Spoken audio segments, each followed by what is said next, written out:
The case is moving forward against 4 men accused of killing a man outside a Milwaukee hotel. Devontae Mitchell died June 30th, and video shows hotel staff holding Mitchell down, punching and kicking him after they said he caused a disturbance inside the Hyatt Hotel.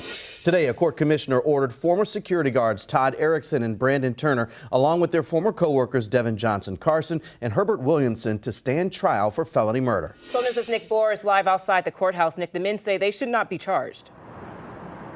Well, they say they were acting in self-defense and trying to protect others from Mitchell after he went into the women's restroom and was causing a disturbance in the hotel. But prosecutors maintain the 4 employees went too far.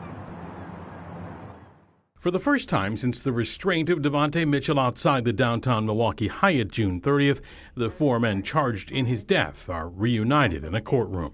Todd Erickson, Brandon Turner, Devin Johnson Carson, and Herbert Williamson are charged with felony murder in Mitchell's death, which a pathologist testified was the result of cocaine and methamphetamine, but also the way he was held down that day, causing restraint asphyxia. The position of the restraint in a prone position was significant in the fact that he was morbidly obese, and that would have impaired his breathing. Videos showed Mitchell and Hyatt staff physically fighting inside the hotel and their restraint of him outside.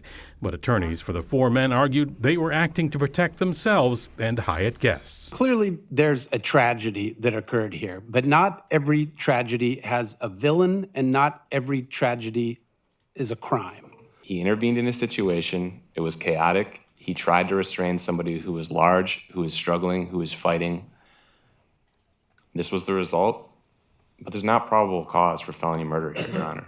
After the 4 were ordered to stand trial, Mitchell's family didn't comment as they left court. Johnson Carter's attorney said he remains confident his client didn't break the law. We talked to you for a minute. I mean, you feel like this is a fair case? Are you? So here's the thing. This is a case predicated on misdemeanor battery, and I think the state is having a real hard time showing any intent on Mr. Carson's part to commit a misdemeanor battery. Nick, a surprise financial settlement was announced this afternoon as well.